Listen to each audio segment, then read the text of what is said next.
Olá, meus amigos.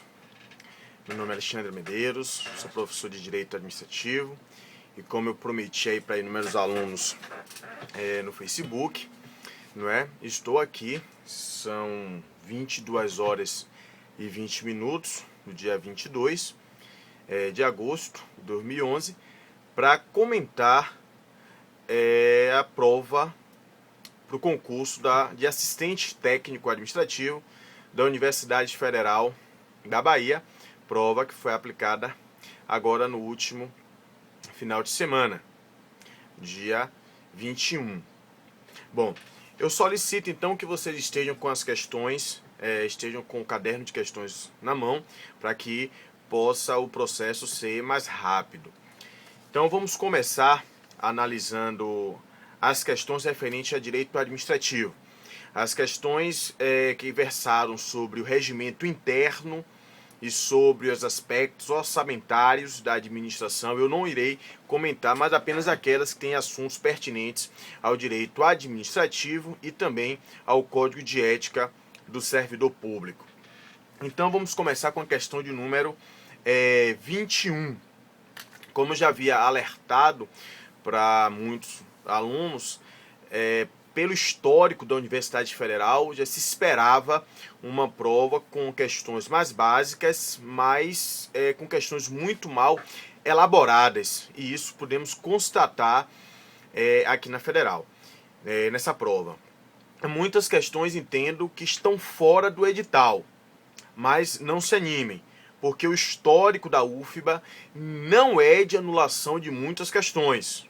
Portanto, não espero que venha uma avalanche de questões. É o que eu esperaria, porque há questões com gabarito errado e há questões cujo gabarito está verdadeiro, é correto o gabarito, mas que estão tratando de assuntos que não foram cobrados no edital. E eu vou indicar cada uma dessas questões aqui e vou dar os fundamentos, seja de doutrina ou jurisprudência, né, para que vocês possam interpor eventuais recursos. Então, a questão número 21, após um texto aí do Marçal Justen Filho, é um autor que tem sido adotado pela UFBA. Nos últimos concursos ele foi indicado na bibliografia, esta obra aqui, de Direito Administrativo, do Marçal Justen Filho, que era uma obra editada pela editora Saraiva, mas agora está sendo editada pela editora Fórum. E a questão 21 diz que as regras e os costumes estabelecidos consolidam a estrutura institucional da administração pública, diminuindo a influência da vontade pessoal dos governantes sobre o modo de sua operação. Bom, essa é uma questão que repete a doutrina do Marçal Justen Filho, é cópia do que ele escreve no livro dele, com algumas adaptações, na versão que eu tenho aqui, que é a versão de 2007, a 4ª edição, quando ainda a obra era editada pela editora Saraiva. Então, em termos de conteúdo, a questão está certa com base nesta doutrina do professor Marçal Justen Filho. No entanto, o questionamento que eu acho que pode ser feito na questão 21 é que não consegui encontrar com facilidade em que assunto do edital essa questão se enquadra. Então, me parece que é uma questão que está versando sobre um assunto que não foi previsto no conteúdo programático. Então, eu acredito que o recurso poderia ser nessa linha, da questão estar fora do edital. Já a questão de número 22 diz que os sujeitos da administração pública são agentes que formam e manifestam a vontade estatal. Bom, a vontade estatal, a vontade do Estado. O Estado é um ente abstrato, assim como os órgãos e as suas entidades. Então, portanto, a vontade do Estado ela é manifestada pelas pessoas físicas, que são exatamente os agentes públicos.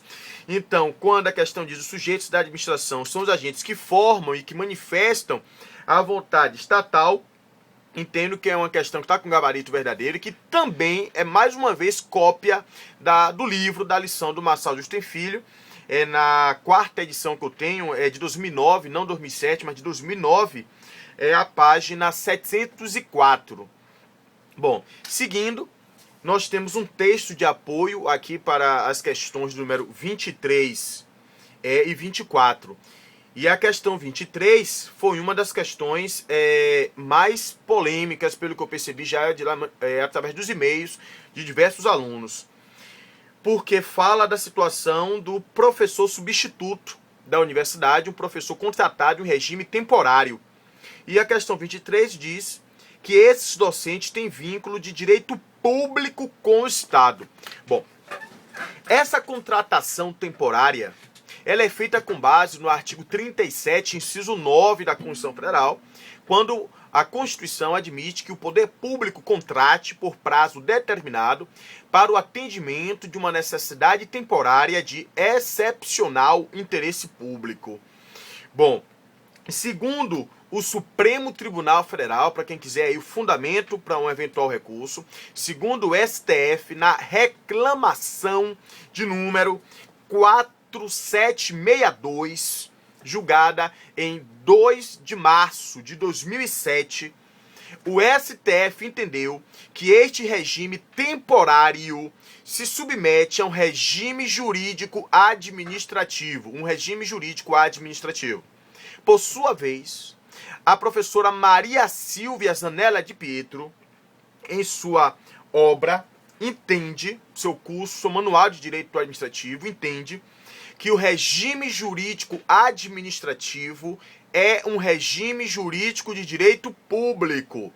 Então basta concluir, se este regime temporário consiste em um regime jurídico administrativo, e se esse regime jurídico administrativo é um regime jurídico de direito público, com base em Maria Silvia, logo, este regime de contratação temporária é um regime jurídico de direito público. Inclusive, esse já foi entendimento adotado em questão de prova.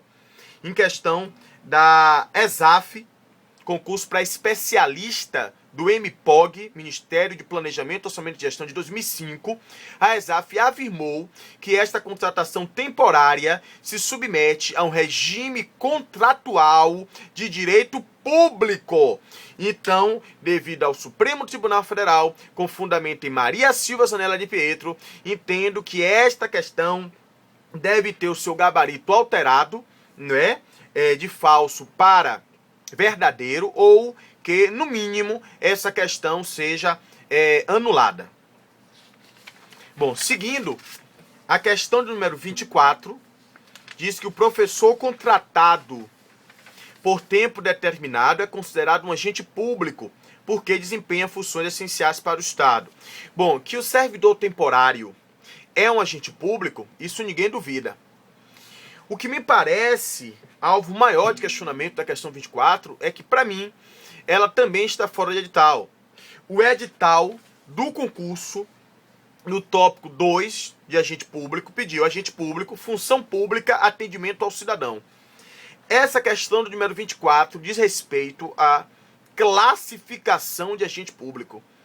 E o edital, do meu ponto de vista, não contemplou esta matéria, este tópico específico de classificação. Então, por estar fora de edital, acredito aí que seria esse fundamento de estar fora de edital, acredito que seria o melhor fundamento para recorrer a essa questão. Quanto à questão 25, é mais uma questão que diz respeito à classificação de agentes públicos. Então, poderíamos recorrer com base no mesmo fundamento. E diz que, com base no esquema apresentado ao lado, vocês estão com a prova, é correto afirmar que os agentes políticos exercem suas funções nos poderes executivo e legislativo, representando o povo por meio de mandatos eletivos. Bom, essa afirmação estaria correta também na visão de alguns autores, entre eles, como não poderia deixar de ser, o Massal Justen Filho.